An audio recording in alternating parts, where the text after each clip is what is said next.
यस्य स्वयं स्वभावात्ति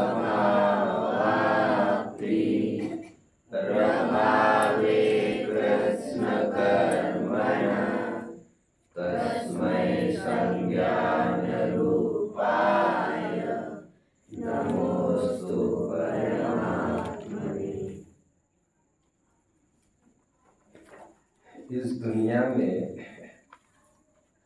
भाषा विज्ञान में दो कलाएं हैं, एक समझना और एक समझाना। छोटे बच्चे को जब वो देहरी से धड़क जाता है और रोने लगता है गिरकर ठोकर खाकर, तो माताएं बहनें देहरी को ठोकती है। अरे मेरे पप्पू को किसने गिराया? असर तो देखो, वो बच्चा खुश भी होता है। इससे बढ़िया मनोविज्ञान हो नहीं सकता। वो बच्चा खुश नहीं होता तो ये माना जाता है कि तुम्हारा अटेम्प्ट गलत है। और बच्चे बनावटी नहीं होते, कहा जाता है निष्पाप होते, इनफैंट जीसस। तो जो आता है वो सहज आता है,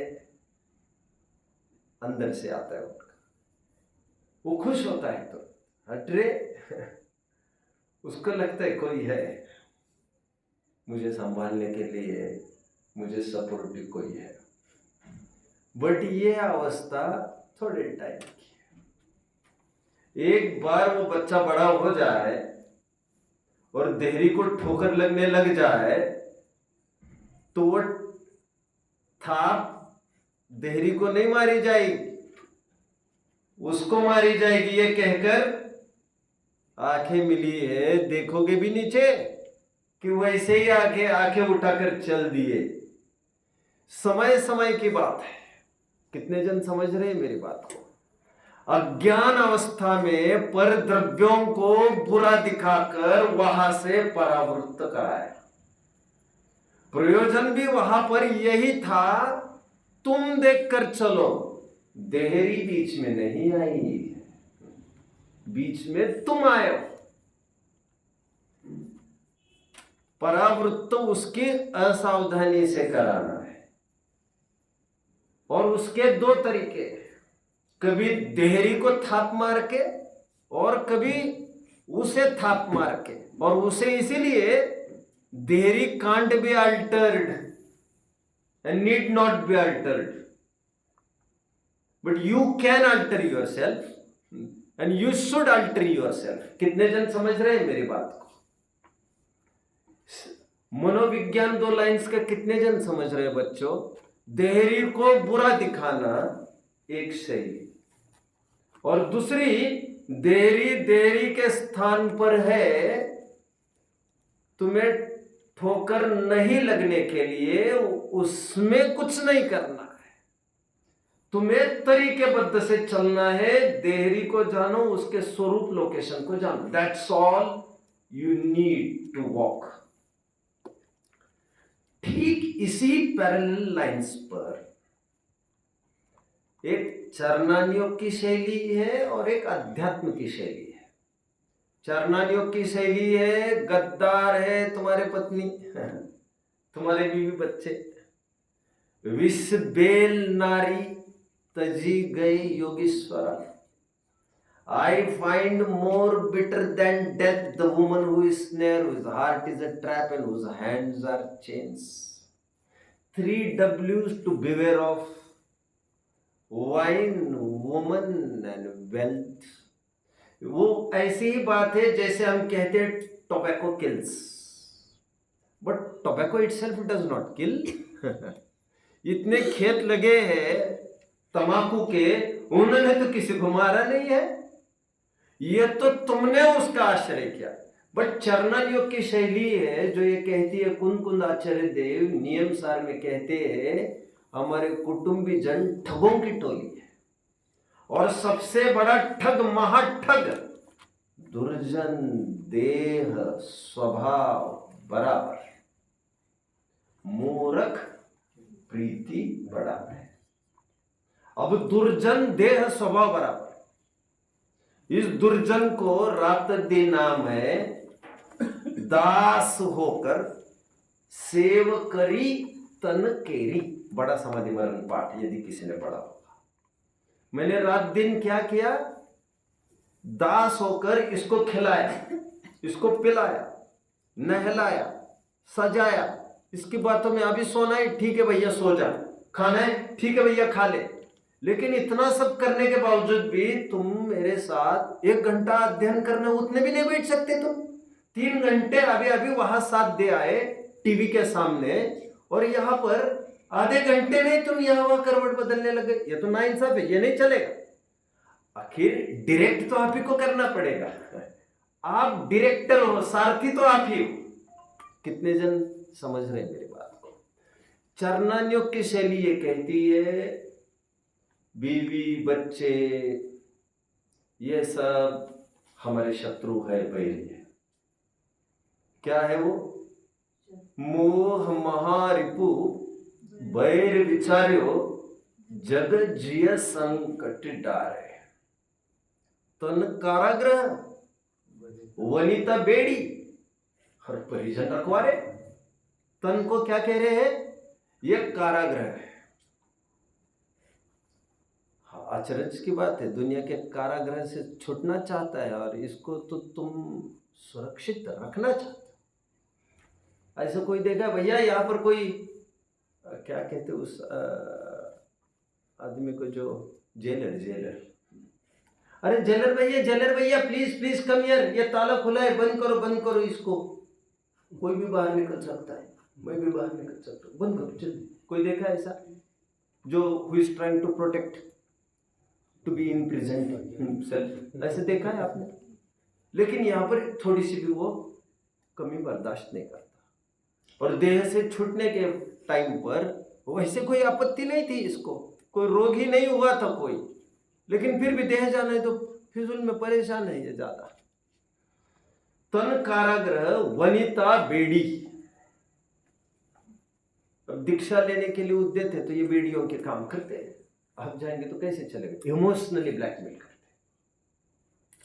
और उतने टाइम की बात है, उनको पता है एक बार ये अधीन आ गया थोड़ा सा रोध होकर, फिर रोज हम इसको उंगलियों पर नचा सकेंगे, जैसे कल के पपेट शो का मैंने एक उदाहरण दिया था आपको। कितने जन समझ रहे? इसीलिए चरणन योग की शैली कहते ये सब हमारे दुश्मन है सब। शरीर का अर्थ मैंने आपको उर्दू में बताया था कभी, शरीर मतलब बदमाश उर्दू में। यह सब चरणन योग की शैली है बच्चों, बट अध्यात्म इसकी बात नहीं करता। अध्यात्म की शैली तो देखो, you are grown up my dear, now get up. अभी तुम बड़े हो गए हो। और अध्यात्म ये कहता है मित्र शत्रु हमारे कोई नहीं है, देह से हमें कोई विरोध नहीं, बना रहे। नोमल द्वार गहे गिनकारी, ऐसे वो सब बातें चरणन योग की है बच्चों। कितने जन मुझे फॉलो कर रहे? इसलिए दो छंद जो अभी हमने पढ़े, वो पूर्वग्रहम धनंदारा पुत्रा मित्राणी शत्रवा, वहां पर क्या था? सर्वथान्य स्वभावानी। फिर आगे का भी जो छंद हमने पढ़ा जिसमें स्व कार्य वशादियांति कहकर केवल वस्तु स्वातंत्र की बात करते। ये बुरा ये कहना, ये बुरा और ये अच्छे कहना, ये चरणन योग की शैली है बच्चों। मैं हमेशा कहता हूँ ये भगवान अच्छे, ये कौन सी शैली है? अध्यात्म क्या कहता है? अच्छे बुरे क्या है इसमें? भगवान आत्मा की एक अवस्था है उच्च। अब उपादेय कहते ही तुम चरणन योग की तरफ ढल गए, अध्यात्म की तरफ से जानवा जोगे छे, जानने योग्य। ये शैली आपको समझना चाहिए। जो अभी 2 श्लोक बीत चुके, आध्यात्मिक टोन आपको समझना चाहिए, वे हमारे स्वभाव से अलग है। कोई ये कहेगा कितना साधारण स्थूल बात कह रही है, तो अध्यात्म चल रहा है हमारा। भैया चरणन योग होता तो इनको बुरा कहना पड़ता, और ऐसा नहीं कह रहे आप। केवल हमसे भिन्न स्वभाव वाले, बुरा बुरा कुछ होता नहीं है। बुरी है तुम्हारी दृष्टि। खराब दोस्तों में तुम मत जाया करो। बड़े होने के बाद कहते खराब वराब नहीं होते हुए, वो उनको खराब बोला गया था, खराब हमारा उनके बीच में जाना है। नाव की शोभा मिट्टी में नहीं है, पानी में है। जितना पानी नाव के बाहर है उतनी शोभा है। ध्यान रखना, थोड़ा भी पानी अंदर आने लग जाए वही जीवन तुम्हारा मौत का कारण बन जाएगा। संसार में बने रहना, संयोगों में बने रहना, ये तो नेचर है, स्वभाव है। यत निश्चय गदो समो संबद्ध सुंदर। एक क्षेत्रावगा हमें तिष्ठते ही है सभी द्रव्य, और यही विश्व का सौंदर्य है। बट इनका कुछ भी अंश तुम्हारे में नहीं आना चाहिए। मैं फिजिकली बात नहीं कर रहा हूं, अभी एकत्व नहीं होना चाहिए तुम्हें। यदि वे तुम्हारे में घर कर जाए, but then the ship will start wrecking. फिर यह जहाज हिलोरे खाने, हिचकोले खाने लग जाएगी। कब? जब बीवी बच्चे हमारे में आने लग जाएंगे। तो ये दो छंद बड़े प्यारे प्यारे अच्छे अच्छे छंद चल चुके, जो हमें विरक्त कराते हैं जिनके परिसर में, क्योंकि जिनके बीच में हम रात दिन रहते हैं, लाइफ पार्टनर समझते हैं, एक एक चीज साझा करते हैं। लेकिन कल तुम जब सुबह उठोगे और उनको टटोलने जाओगे तो बेड सोना दिखने वाला है तुम्हें। इसकी तैयारी तुम्हें रात में ही करनी चाहिए। देखो, हमारे बीच में आपके गुरुजी बैठे हैं, आदित्य भैया। अच्छा, आप बहुत कम लोग जानते होंगे, वैसे पिछले साल के जानते भी होंगे थोड़े बहुत। इन्होंने विवाह किया और विवाह होते ही एक साल के बाद संतान हुई होगी आपको। एक साल में संतान हुई और संतान होती 2 महीने में, 2 महीने में उस संतान की मां चली गई। वैसे कछुए और खरगोश के आध्यात्मिक रेस तो कल देख लिया आपने।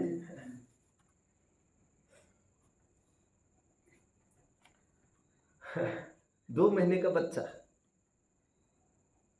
और माई चली गई। अब लोग कितने हैरान हो जाते हैं यार। इसको कौन देखेगा?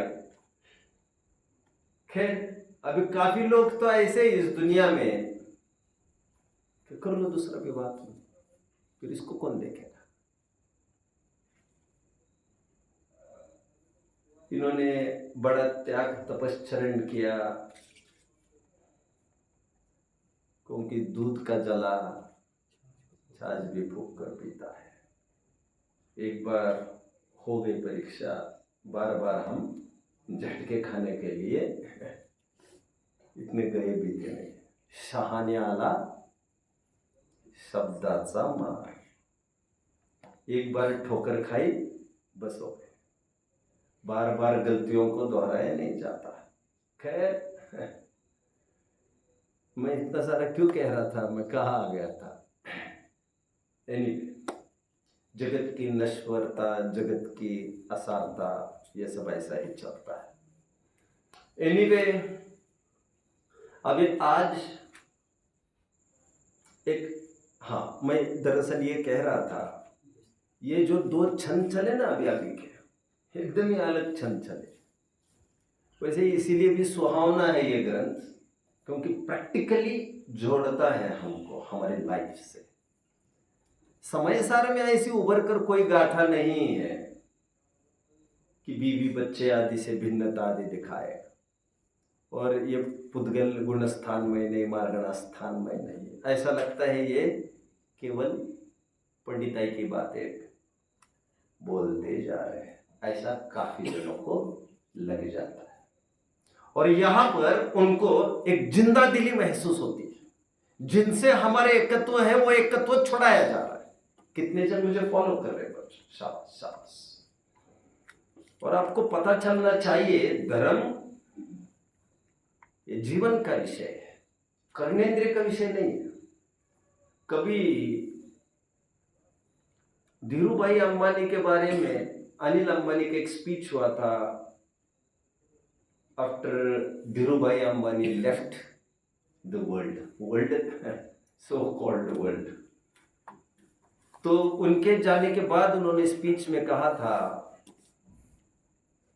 he did not just read Gita, he lived Gita.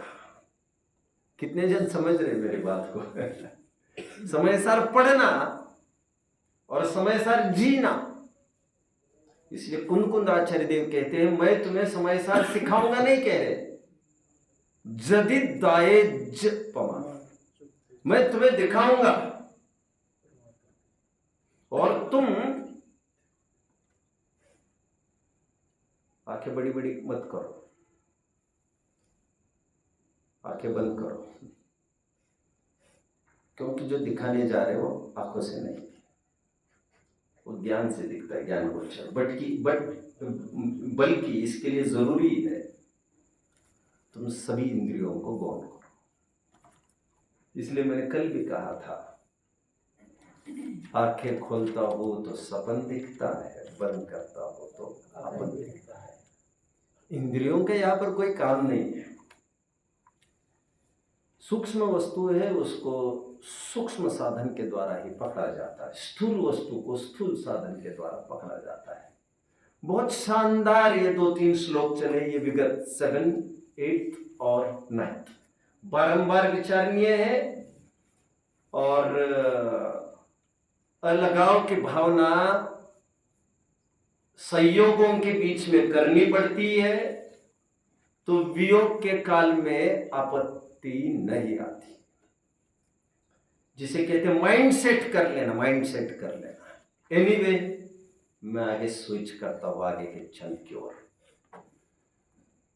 आज थोड़ी सी कर्म फिलोसॉफी की बात करेंगे। इसमें विविधता काफी है श्लोकों में। आज थोड़ी ये बात कर रहे हैं, पहले छंद पढ़ ही लेते हैं हम। विराधकः कथम हंत्रे जनाय परिगुप्यति त्र्यंगुलं पातयन् पद्भ्यां स्वयं दंडेन पात्यते। आगे, विराधकः कथम हंत्रे जनाय परिगुप्यति त्र्यंगुलं पातयन् पद्भ्यां स्वयं दंडेन पात्यते। इस दुनिया में, अक्खी दुनिया में बच्चों,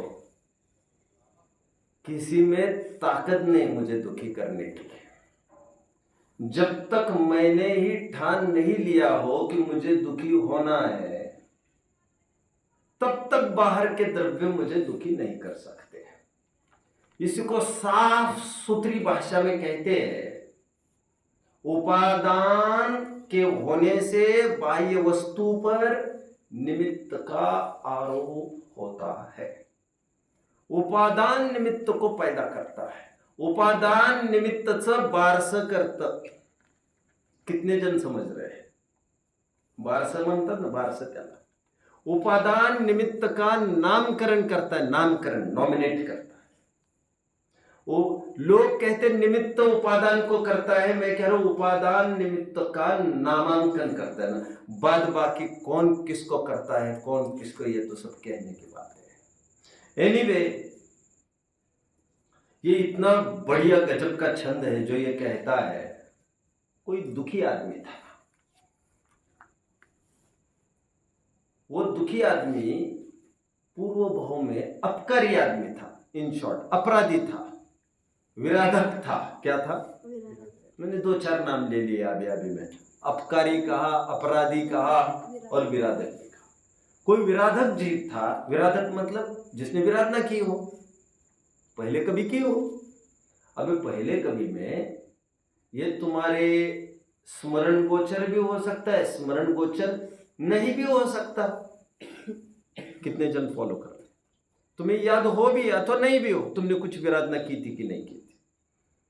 लोग तो इतने आदी हो गए गलती करने के, बातों बातों में 10 गालियां ठोक देते हैं। मैंने कब गाली थी? अभी तुम इतने यूज टू हो गए हो कि we need to draw your attention. तुम एक काम करो भैया, उन्हें कहना पड़ता है तुम रिकॉर्ड किया करो तुम्हारी बात, फिर 10 जनों के आसपास को पूछो ये बोला था कि नहीं, सभी कहते हैं हाँ बोला था। तो मैं बोला था, मैं मतलब इसे कहते हैं इतना वो प्रोग्राम्ड हो जाता है उसका लाइफ, यूज टू हो जाती, यूज टू। जैसे पाप और पुण्य यूज टू हो जाते हैं, वैसे ही धर्मात्मा लोग पता ही नहीं चलता शुद्धोपद में कब चले गए। वो यूज टू की बात है, यूज टू की, और एक अभ्यास की बात होती है। एक विराधक जीव था जिसने विराधना की थी। अब विराधना के 2 स्तर मैंने कहे, विराधना याद हो उसको अथवा नहीं हो, उसको कोई जन मारने लग गया। अब उसको ये लग रहा है भैया मुझे क्यों मारा जा रहा है, इतना सा छंद है उसे। क्या लग रहा है? पहली लाइन ये कह रही है, विराधक कथम हंत्रे जनाय परिकुप्यति। कहते हैं तुम्हें कोप करने का तुम्हें क्या अधिकार है? तुमने स्वयं ने विराधना की है तो उसके फल में किसी ने तुम्हें ये किया है, तो जैसा करोगे वैसा तो भरोगे ही तुम। वाह रे वाह, विराधना करते समय तुम्हें समझ में नहीं आ रहा था, दूसरों पर अत्याचार करते समय अभी तुम्हें समझ में आ रहा है। इसीलिए इस सृष्टि में अकारण कुछ भी नहीं होता है। जब जब भी कुछ चीज फली है वो बीज पूर्व की फली है। बिना बीज किए बीज बोए कुछ फलता भी नहीं। जो जो आज फलता दिख रहा है यहाँ पर वो सब मेरे ही द्वारा बोए बीज का फल है, ये कहने वाली पहली लाइन है। और कुछ नहीं, जो तुमने विराधना की थी तब तुमने स्वयं अपने कब्र स्वयं खोदना चालू की थी उस दिन से। समझ रहे बच्चों मैंने क्या कहा? तुमने, तुम्हारी विराधना हो इसकी स्वयं तुमने नींव बनाई थी खड़ी रहकर। इसलिए कहा जाता है, सुना होगा आपने, मैंने चिंटी को नहीं बचाया है बोलो, मैंने स्वयं को चिंटी होने से बचाया है। क्योंकि आज मैं चिंटी को मारता, फलस्वरूप मेरे साथ भी ऐसा ही होता, और पूरे कर्म रहस्य इससे भरे हैं। पांडव जीवन भर जंगलों में जीवन गया उनका, राजघराने में पैदा हुए। अच्छा, हम कहानियों को कितना थर्ड पर्सन का समझते हैं। हम थोड़ी कल्पना तो करो हमारे ऊपर नौबत आ जाए 2-5 दिन हम कहीं, कहते ना, कोई कहीं आइलैंड में फंस गया, कोई कहीं फंस गया, कहीं जहाज टूट गई, कहीं 10 दिन ऐसे स्थान पर रहा जहां पर कोई ना मानव जाति दिख रही, ना क्या हालत होगी उसकी। अब इन पांडवों पर जीवन भर जंगल में रहने की नौबत आई और कुछ नहीं था। पूर्व घरों में, पूर्व भवों में उन्होंने भी यज्ञ होम हवन करके दूसरों के घर उजाड़े थे जीव जंतुओं के, सो उनको घर में रहने लायक कहा कुछ बात बनती। रहीमन आह गरीब की कबहु न निष्फल जाए, निबल को न सताइए, ताकि मोटी हाय, मुए चाम की भसक सो, लोहा भस्म हो जाए। इस सीधी लाइन का तो अर्थ ही इतना ही है, जिसने विराधना की है वो विराधना का भागी बनता है। उसको अधिकार क्या है किसी को कहने का कि तुम ऐसा क्यों कर रहे हो मेरे साथ? भैया, तुम्हारे बीज बोए बिना ये उग सकते नहीं, और कायदे से तुमने जो विराधना की थी तो तुमने स्वयं को, स्वयं पर विराधना हो ऐसी तुमने ही व्यवस्था बनाकर रखी थी। किस प्रकार? एक उदाहरण दे रहे नीचे, तेंगुलन पातियन पदभ्याम स्वयं दंडे ने पात्य। अभी त्रिंगुल नाम का कोई एक यंत्र की बात कर रही है, विच लुक्स लाइक दिस, इसे त्रिंगुल कहते हैं. जो जैसे खोरे असतो ना आपला, खोरे नाही, खोरे म्हणतात त्याला, फावड्याला, है ना? खोरे म्हणजे काय? अच्छा अच्छा, चलो ठीक है ठीक है, छोड़ दीजिए इन सब बातों को. जो प्लो होता है उसी के आकार का ऐसा होता है ना कुछ, उसी के मतलब कभी कभी, हाँ, कचरा खींचने का, राइट राइट राइट, ऐसी कुछ कल्पना कर रहे हैं ऐसे यंत्र की जिसे त्रिंगुल के हैं, बस इतना समझ लीजिए. अब वो त्रिंगुल को कोई गिराना चाहे, वो त्रिंगुल ऐसा यंत्र होता है जिसे डंडे को इसको तरकीब से ही पकड़ना पड़ता है. यदि नहीं पकड़कर यदि उसे लात से कोई मारने जाए तो उल्टा उछट कर वो आदमी को ही ठोकर मार देता है.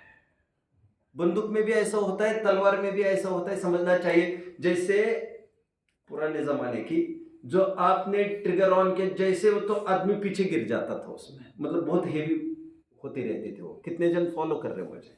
जो दूसरों का बुरा करना चाहेगा उतनी मात्रा में उसका बुरा होगा, कहने वाले छंद है. Newton's third law, every action has an equal and opposite reaction.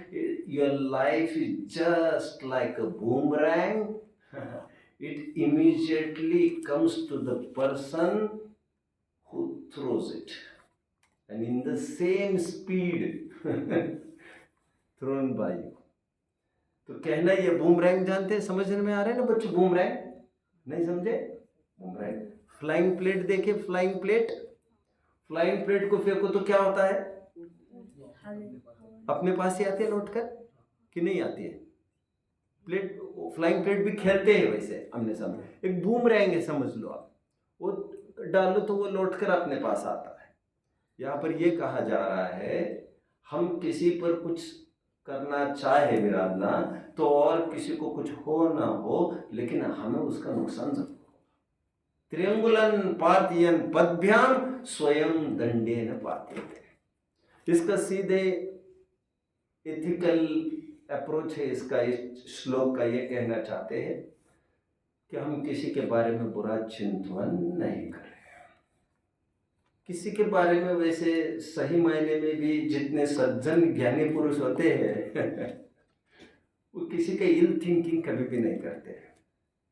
कहा जाता है ना, भैया गाली तो नहीं देना चाहिए किसी को, गाली देना तो बहुत बुरी चीज है. गाली देने का अधिकार केवल हिजड़ों को होता है. क्या कहा? और संवैधानिक अधिकार है ये उनको.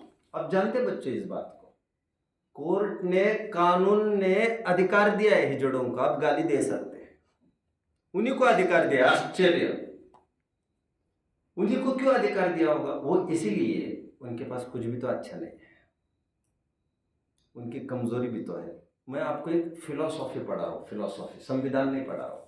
मैं ये कह रहा हूँ आपको कि गाली देने का अधिकारी वो है जो कमजोर होता है और जानते आप, उनकी गाली लोक में, लोक की बात कर रहा हूं मैं, अब जिनको खानी है वो खाते रहिए, उनकी गाली लोक में आशीर्वाद मानी जाती है. आपने देखा है लोग फटाफट फटाफट फटाफट फटाफट फटाफट पैसा भी निकालते, फटाफट देते भी है, देखा है आपने. और बुलाते हैं फंक्शंस, रिचुअल्स में, याद ख्याल में है आप लोगों को? उनको इसलिए बुलाते हैं कि ताकि सब शुभ शगुन हो जाए. मैं तो ये कह रहा हूं ये तो कायरों का हथियार है. अच्छा, अरे भाई महात्मा गांधी को 10-20 जन देते होंगे यार गाली यार इतना क्यों मन पर लेते हो तुम? अरे ठीक है, गोलियां दाग दी होगी. भाई साहब उसको तो आइंस्टाइन जैसे भगवान मानते हैं. अब तुम्हें कौन पूछता है? तुम्हारी क्या औकात है? नाथुराम गोडसे को कितने जन जानते होंगे? आपको क्या लगता है? मतलब भारत में ही तो जानते होंगे. और भारत के बाहर जानते होंगे वो गांधी जी के ऑटोबायोग्राफी पढ़ते समय तो जानते होंगे गोडसे को, और तो कोई नहीं जानते होंगे। लेकिन आइंस्टाइन को कितने जन जानते होंगे? अल्बर्ट आइंस्टाइन को कितने जन जानते होंगे? अरे कुछ तो बोलिए बच्चों। बराक ओबामा को कितने जन जानते होंगे? बराक ओबामा ने कमेंट किया था एक कि गांधी जी मेरे आइडियल है, यदि जीवन चरित्र इनका मैं पढ़ता नहीं तो इस मुकाम को मैं कभी हासिल करता नहीं। ऐसे क्यों बोला उन्होंने? क्योंकि ही हिमसेल्फ वाज ब्लैक। वहां पर वर्ण भेद चलता है ना बच्चों अमेरिका में। यह पहली बार हुआ था अमेरिका के इतिहास में कि कोई काला प्रेसिडेंट हुआ था, और इतनी हिम्मत उनको गांधी जी को पढ़कर आई थी। बराक ओबामा जब वहां पर खड़े रहकर महिमा गाता है गांधी की, कौन पूछता है गोडसे को, भाई साहब कौन महिमा गा रहा है? This matters. अभी तुम्हें कोई एक दो जन गालियां देते हुए तो तुम क्यों मन पर लगाते हो इतनी बात? कितने जन फॉलो कर रहे हो मुझे? तात्पर्य कहने का ये है, हमें कोई ब्लेम करता है तो यू शुडंट मैटर।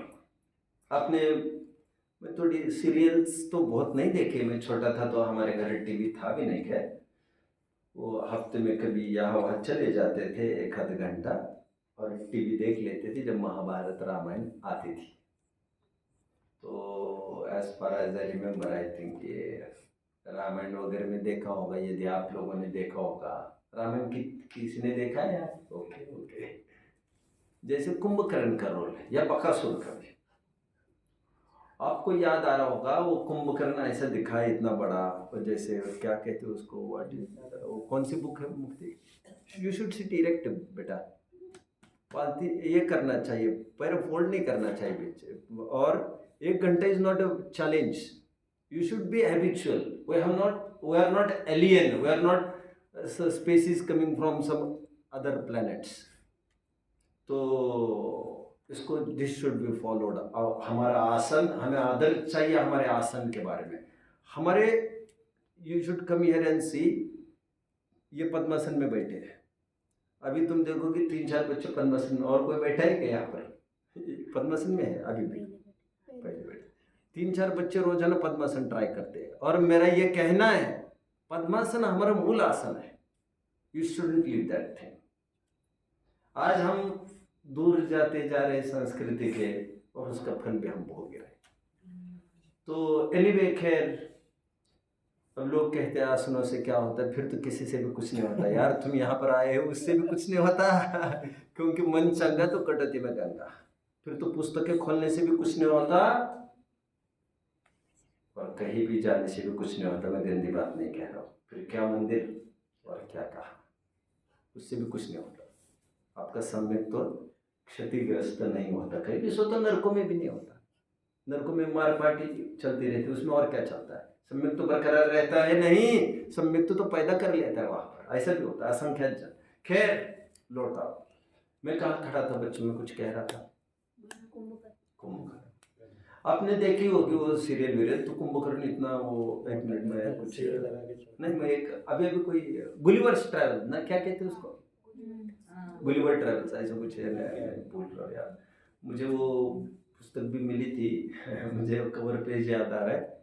मुझे बहुत सारी बख्शिशें, गिफ्ट्स, प्राइजेस मिली थी बच्चों मेरे स्कूल लाइफ में। कुछ पुस्तकें तो मैंने 100-200 दफ़े पढ़ चुका था। तो ये भी एक बुक मिली थी जिसमें एक बहुत gigantic body was lying down, and वो छोटे लोग चींटी जैसे उनके आसपास। तो ऐसा बकासुर और कुंभकर्ण के बारे में दिखा था, याद आ रहा है आपको सबको? तो कुंभकर्ण क्या करता था, याद आ रहा है आपको? उसे नींद में से उठा, उसे कोई फर्क ही नहीं पड़ता था कौन पानी डालो, उसको तो तुम बजा रहे हो नगाड़े, उसको लग रहा है कोई पिपानी बजा रहा है उसको तो क्या बात है उसमें। अभी कोई नगाड़े बजा रहा है, कोई कुछ कर रहा है, कोई उसको बहानों से भी, ऐसा ही तो चल रहा था सब उसको उठाने के लिए। अब भगवान जानिए सब कुछ हुआ होगा नहीं हुआ, हम तो ऐसे कुछ मानते नहीं। खैर, बट वो जब भी उठता था, आपको याद आ रहा होगा, कोई उसको यहाँ वहाँ चढ़े तो वो ऐसा ऐसा फटक देता था, याद आ रहा है आपको? वो बहुत थोड़ी जोर लगता था, क्यों रे, ऐसे नहीं करता था वो तो पहले तो ध्यान ही नहीं देता था। कौन क्या कर रहा है उसको फर्क ही नहीं पड़ता। लोग पीछे गदा ठोकरे कुछ ठोकरे और वो शांति से अपना खा रहा है कर रहा है। बलवान लोगों का ये लक्षण होता है, एक सांकेतिक भाषा के मैं बात कर रहा हूँ बच्चों। बलवान लोगों का ये लक्षण होता है, पीठ सीधी रखो।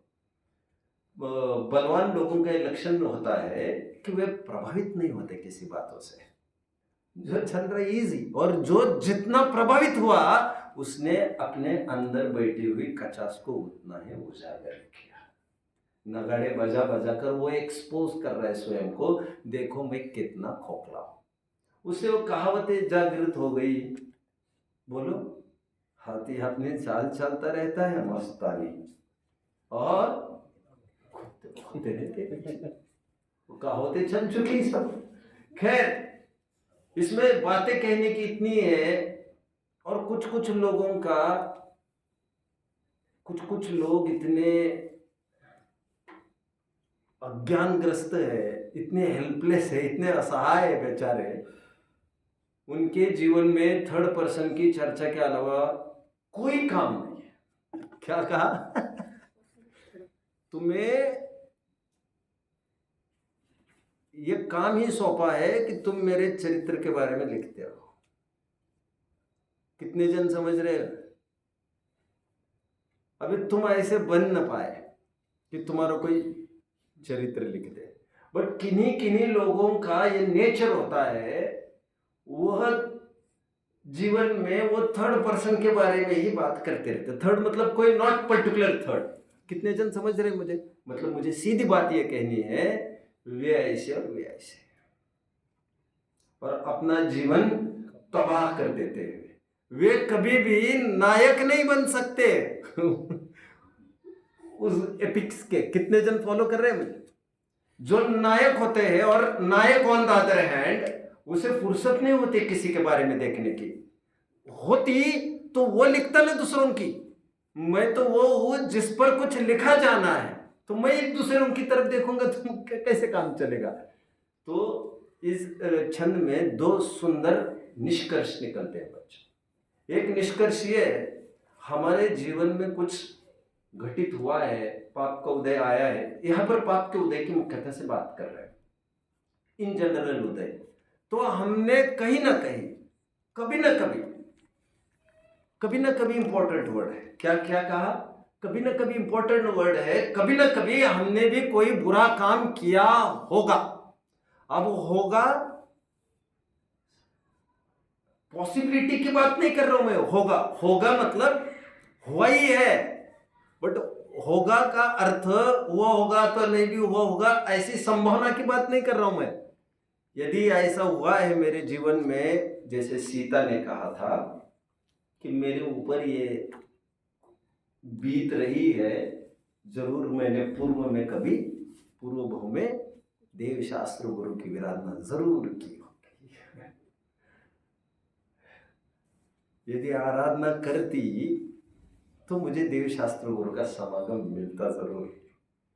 नहीं मिला है तो इसमें किसी और को दोष नहीं है, मैंने ही गलत बीज बोया है। तो इसमें दो सुंदर निष्कर्ष निकलते हैं। निष्कर्ष एक, कुछ उदय खराब है मेरा तो मैंने ही कभी खराब किया है। दूसरा निष्कर्ष जो थोड़ा कमजोर है, दूसरा कोई मुझे कुछ कर रहा है तो उसकी सजा के लिए वो तैयार हो रहा है, मुझे उसके लिए कुछ नहीं करना है। मैं एक अच्छी चीज बताऊंगा, आपका लिखना हो गया होगा तो मैं बात करता हूं आपसे। वैसे पंढरपूरचा विठोबा, वेरी गुड। विठल की प्रतिमा कितने जन ने देखी? कैसी होती है भैया? गुड। बेसिकली वो है क्या? कहा जाता है बेसिकली वह जो विठोबा है वह नेमिनाथ की प्रतिमा है, ऐसा माना जाता है। प्रमाण ये दिया जाता है कि संघ, उस पर पुस्तक लिखा है 200-400 पेजेस का, कोर्ट में भी पेश किया गया था, सिद्ध किया था ये जैन टेम्पल है।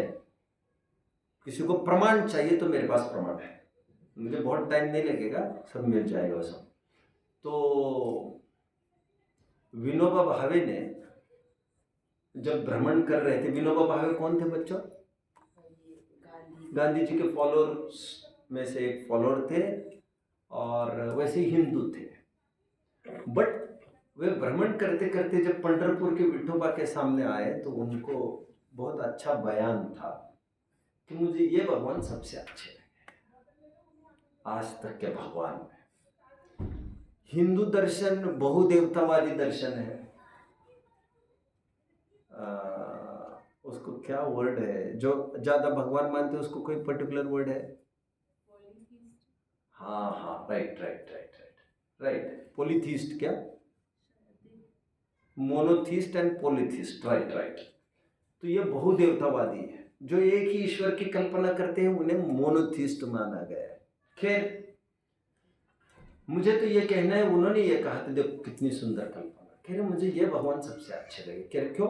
आज तक जितने भगवान देखे उनमें कमी है, वे हथियार लिए रहते हैं, कहते हैं।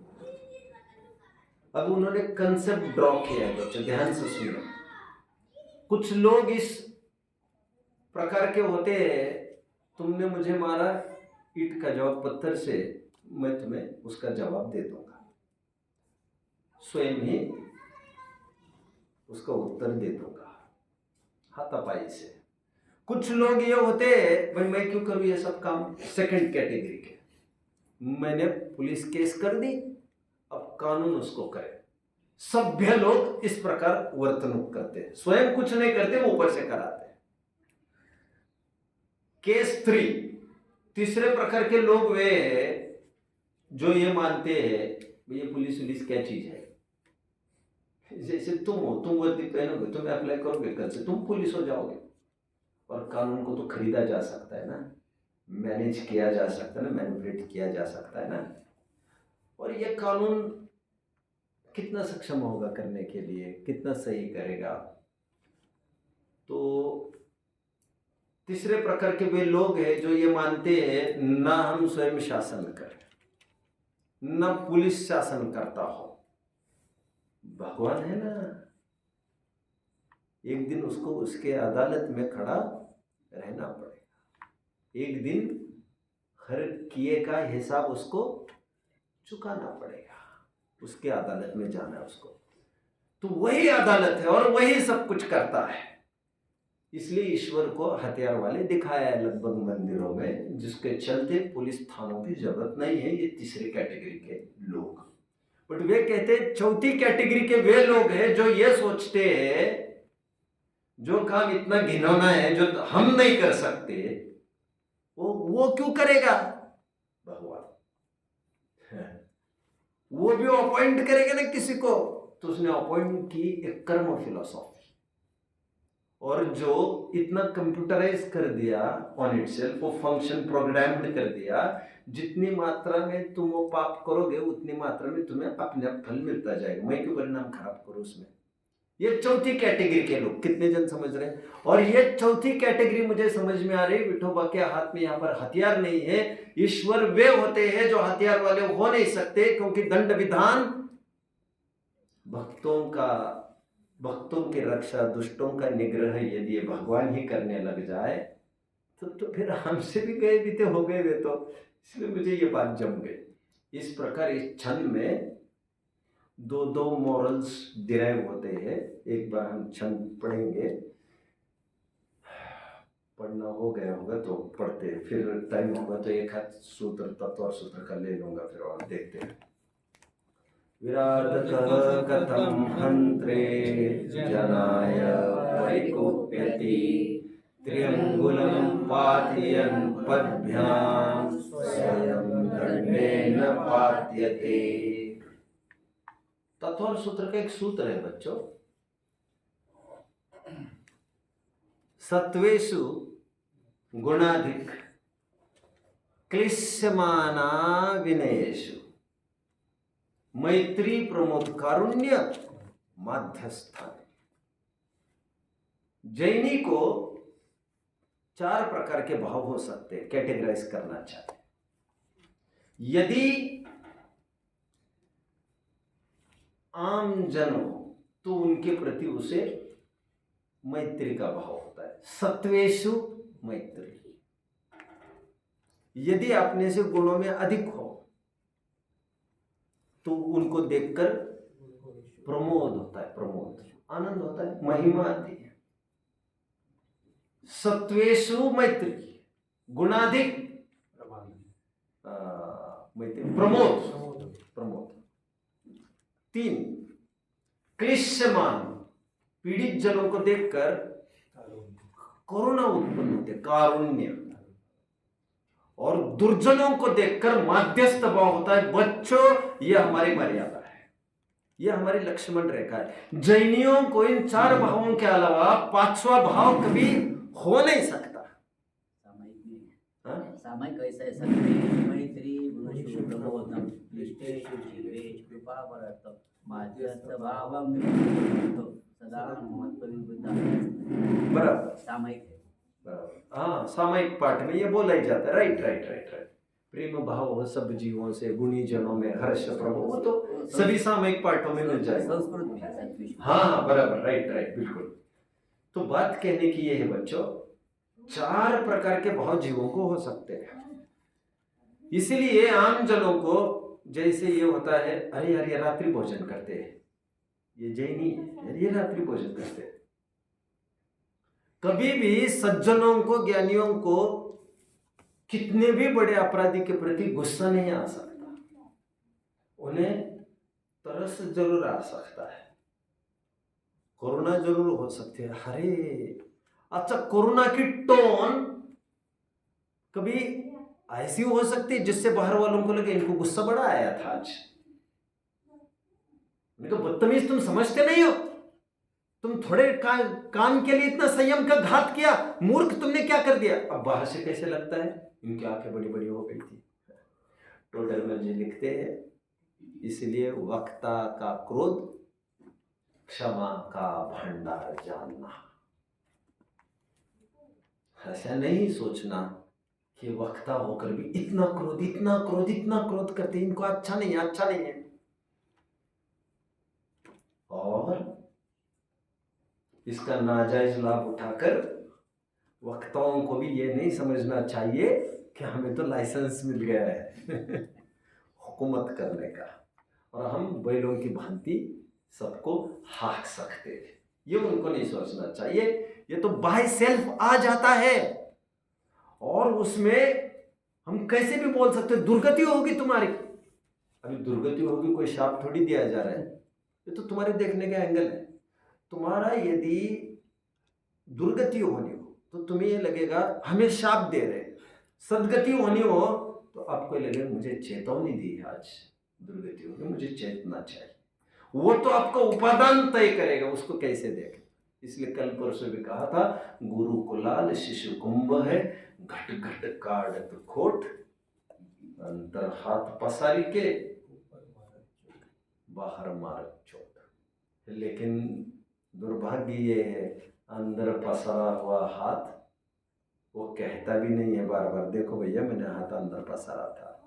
इतना कहे तब तो फिर बात ही क्या है तो इस छंद का समझना चाहिए कि हम किसी का बुरा करने का मतलब, हमें कभी भी स्वप्न में भी ये भाव नहीं आना चाहिए मेरे साथ ऐसा किया तो इसका बुरा ही होना चाहिए। ऐसा ऐसा ये जरूर लगता है यार कैसा आदमी है ये कैसी योग्यता है इसकी। मैं इसको समझने गया और ये उल्टा उल्टा मेरे ऊपर ही रुष्ट हो रही है। अरे यार हम तो अभी इनके मुंह ना लगेंगे कभी, इनके नेचर बड़ा ऐसा है। अब हम तो ये रिस्क नहीं ले सकते, हम नहीं करेंगे। लेकिन इनका खराब हो, इनका बुरा होगा, ऐसा स्वप्न में भी जैनी किसी के भी बारे में सोच सकता नहीं।